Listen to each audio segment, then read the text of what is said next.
Before we step into the story, pause with me for a moment. Not long, not enough to disrupt your rhythm, just enough to notice something small but important. If you're someone who feels things quietly but deeply, if you've ever sat alone and sensed that something inside you had shifted without noise or warning, then you already understand the kind of story this is. This isn't a story built on chaos or spectacle. It doesn't rely on dramatic twists or loud declarations. Instead, it moves the way real change does, slowly, almost invisibly, until one day you realize you're not the same person you were before. If that resonates with you, if you find meaning in those quiet realizations, then this space was made for you. So take a second now, subscribe, and stay. Because the stories here don't end when the video does. They stay with you, unfolding in your thoughts long after. Now, let me ask you something. What would happen if, for just 1 week, you stepped into someone else's life, not to escape your own, not to betray or replace anything, but simply to understand, to see the world through their perspective, to feel what they feel without filters or assumptions, to notice what you've been too close to recognize in your own life? This is the story of 4 people who believed their lives were steady, predictable, even secure, until one quiet idea, spoken almost casually, changed everything. Because life-altering ideas rarely announce themselves. They don't arrive with urgency or demand your attention.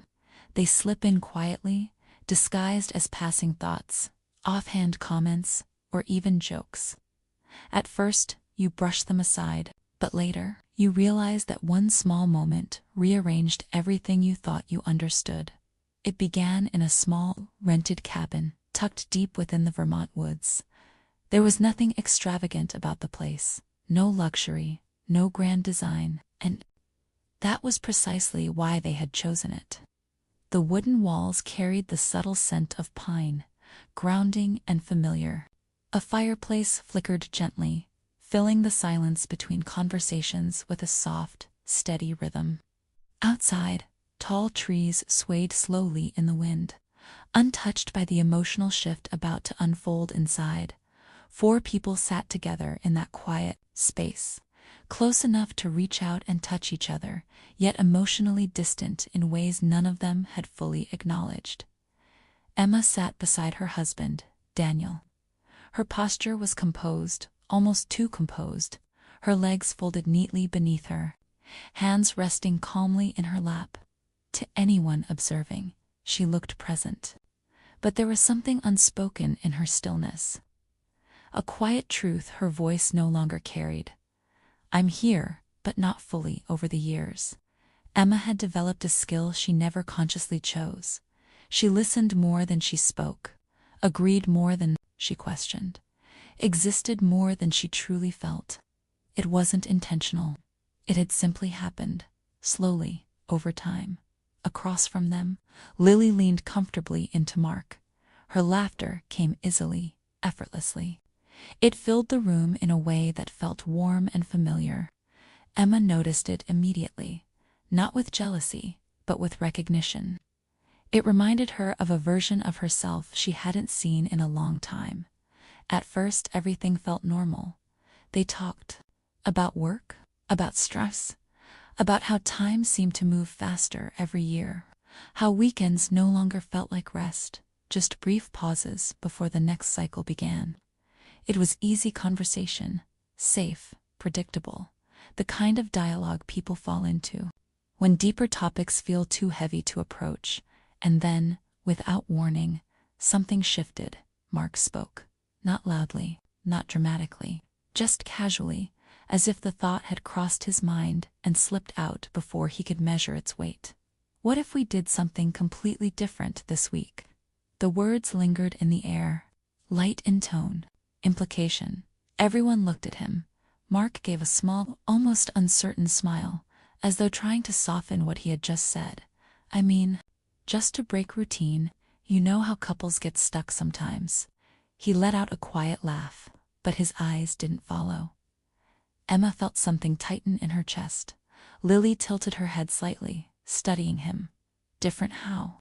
There was a brief pause, just long enough for doubt to surface. Silence followed, not the comfortable kind.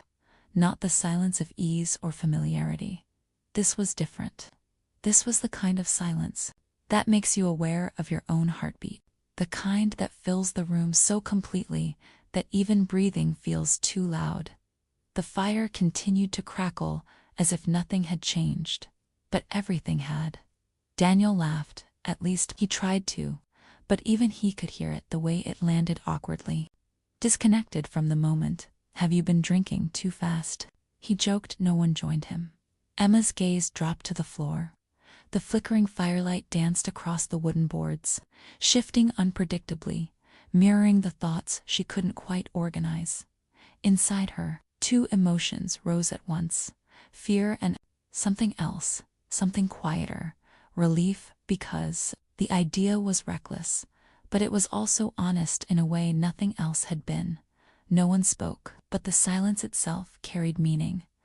Emma thought about the distance in her marriage, not as a sudden change, but as something that had grown gradually.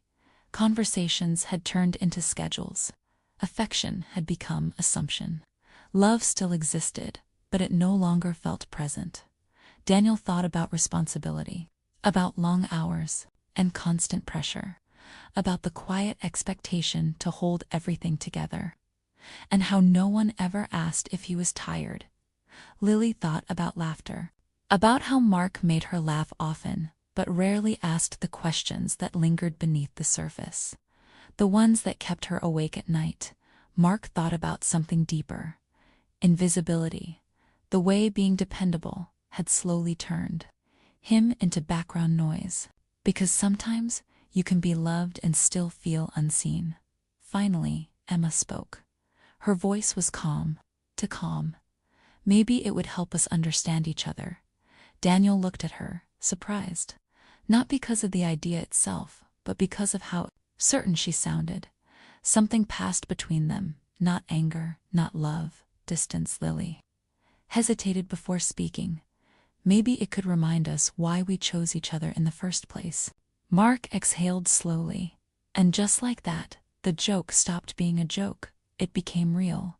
They created rules quickly, almost urgently, as if speed would prevent doubt from catching up to them.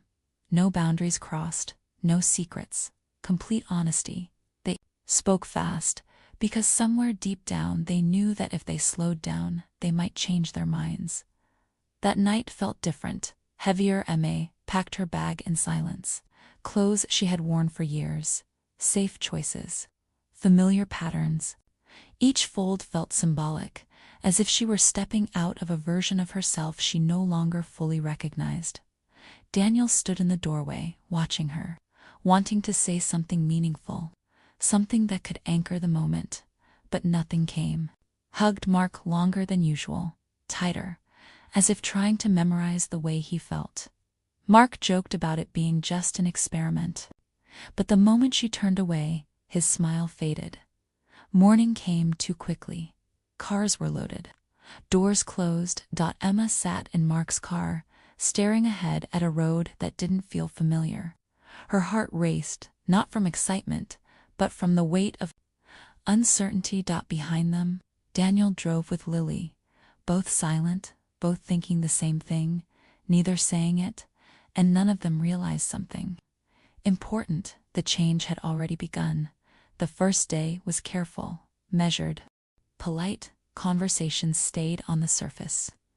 Distance was maintained, not just physically, but emotionally. It felt like walking on unfamiliar ground, every step deliberate. But by the second morning, something shifted. Emma woke early. The house was quiet, but it felt different, lighter somehow. For the first time in years, she didn't feel rushed. Mark was already awake, making coffee. No phone in his hand. No distractions pulling his attention elsewhere. "Did you sleep well?" he asked. And then he waited, not just for a response, but for a real answer. They talked, not about responsibilities or problems, but about small things. favorite books, old memories, who they had been before life became complicated. Emma laughed, but because she hadn't realized how long it had been. Meanwhile, Lily noticed something about Daniel. He was structured, precise. Everything planned, everything accounted for. At first, she admired it. But then she saw what was beneath it. It wasn't control, it was pressure. At dinner, she asked him a simple question. When was the last time you did something just for yourself? Daniel paused, and for the first time, he didn't have an answer. Days passed, walks turned into conversations, meals turned into moments, silence turned into understanding. Emma noticed how Mark listened, not to respond, not to fix, but to understand.